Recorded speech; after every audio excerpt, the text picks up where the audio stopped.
podcast where we talk about elements of the scriptures that have become real to us because we believe that helps us draw more power out of the scriptures, and we need that power in our lives today. I'm your host, Kerry, and this is what I call a shortcast, a short version, and this will be a different kind of a shortcast, a little bit different than what we usually do. I had a couple things from the Sermon on the Mount that I just want to point out. You've already listened to some episodes that have quite a bit to say about the Sermon on the Mount, especially Matthew chapter 5. That's the reading for this week. And then a couple little things I wanted to point out that I thought would just add a little realism to it. And then I realized as I listened to my son's podcast, you've heard me talk about that before, Youth Follow Him, where they do just 5 to 8 minute episodes, that he actually talked about with his guest, a wonderful young woman in our ward. He talked about the things, or several of the things that I wanted to talk about, and he did a fantastic job. So I'm actually, rather than redoing that, just going to stick that on the end of the couple of things that I'm going to have to say now. I'm going to start with the end of Matthew chapter 5, where Christ says, be therefore perfect. And you hear people discuss this, and they'll talk about the Greek of that. The word for perfect is teleos, which means kind of like in the future, and like telescope and things like that come from it. It's a way, it's in the future, and they'll talk about this sense of this is something that you achieve eventually. And I love, Elder Holland's talk, be therefore perfect eventually, or President Nelson's phrase, perfection pending. I absolutely agree with that, but I think it's worth keeping in mind. Well, I think teleos kind of captures what's going on. The Savior was not speaking in Greek to his audience. He was almost certainly speaking in Aramaic. And he would have used a word that's very similar to the Hebrew word tam or tamam, this idea. And if you've been listening to the podcast for a while, you will have heard us talk about it when we did Genesis, with Abraham being a man who was perfect in his generation, and Noah. We've talked about this phrase a few times, but it means completed or made whole. And I think it has some covenant connotations. I tend to think lots of things have covenant connotations, but it's certainly about eventually being finished. And being made complete or whole. And we talked about how you could be complete or whole for given this place you're in right now, your circumstances. You made your covenant, you're trying to keep your covenants. That's probably what it means when it says Abraham or Noah were just or perfect in their generation. They're making and keeping their covenants, and thus they're in the process of being made perfect. And for where they're supposed to be now, they're at what they should be right now. That's, of course, in the end, we're made perfect through Christ. That's the teleos. That's in the future. That's where we're going to get. We're going to get finished one day. Right now, we're in the process of being finished or made perfect or whole or complete.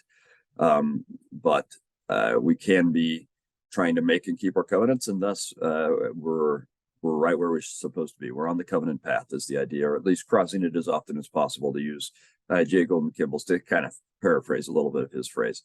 And so that's what we want to be working for. And I think, as I talked about with Jan, that the Sermon on the Mount is it's kind of a pathway. It's a pattern.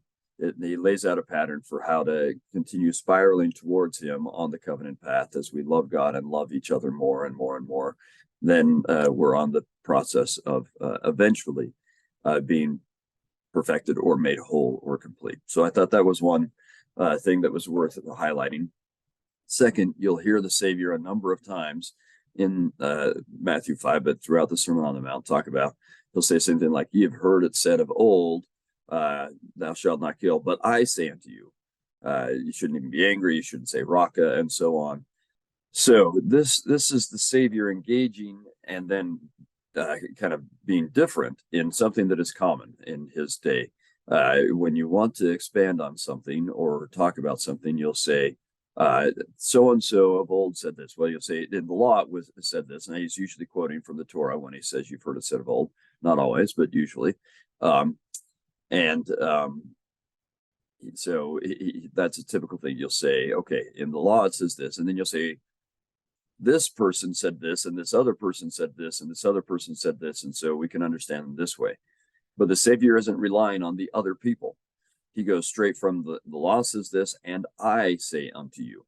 That's something usually you can only do when you've been a master with many disciples for a long time. You have a school, and everyone recognizes your authority to say something on your own rather than just relying on what other people have said. You've now become an authority to reason it out on your own. And he skips straight to that. And so I think that's part of when it says that they're astonished because he taught as one having authority. There's probably something in there about he speaks with power because he is the one who gave the law. But I think it's also this notion that he doesn't appeal to others. He just goes right to saying what he believes. And that's something that will astonish them, but something he can do because, as he said to the Nephites, he is the one who gave the law. And he helps us understand what the law was really always about. The law of Moses wasn't about an eye, taking someone else's eye for your eye or anything along these lines. It was always about getting us to become something different. And he reemphasizes that and gets us focused in on that as we are in the gospel of becoming. So there are a couple of other reality things that I'll let my son and his friend Catherine talk about, and I hope you find it useful. Hello and welcome to Youth Follow Him. I'm Jacob. And I'm Catherine. Today we are going to be talking about the Sermon on the Mount. And when I lived in Jerusalem, in Israel, I went to the Mount of Beatitudes, and there's a church there currently that has stained glass windows. There's one stained glass window for each verse for the Beatitudes, and it's really beautiful and really nice. But besides there being the church there, it's like this hill, like in kind of the corner of the Valley of Galilee, overlooking the rest of the valley, and you could see the Sea of Galilee, and it's really, really beautiful. Right on a hill, and from the Mount of Beatitudes, you can see an ancient city called Hippos, where there's ruins of the city of Hippos. It's a Greek city, and it was made from this white stone, and so that could be the light on the hill, since it would have been like this large white structure that stood out from the rest of the landscape.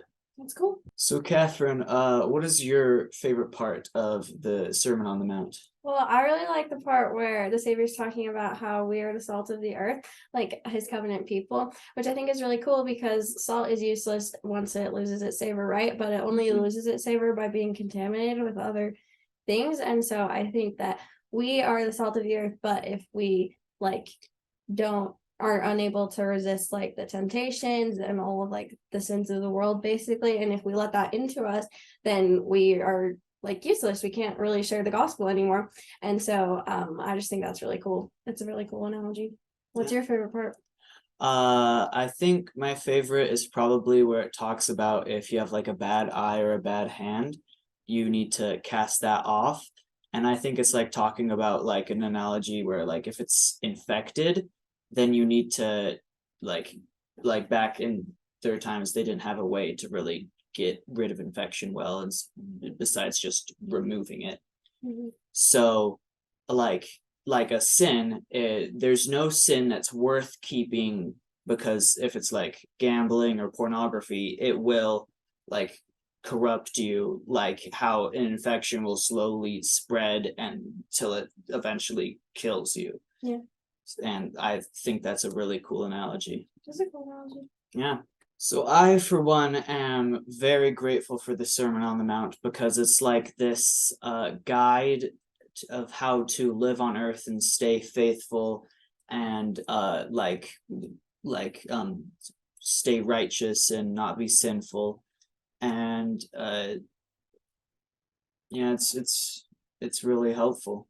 Yeah, I think it's really cool that God obviously wants us to be with him, otherwise he wouldn't be telling us all of these things. And so I think that all of the truths in the Sermon on the Mount, as we follow them and try to do what it says, we can be more like him. Yeah.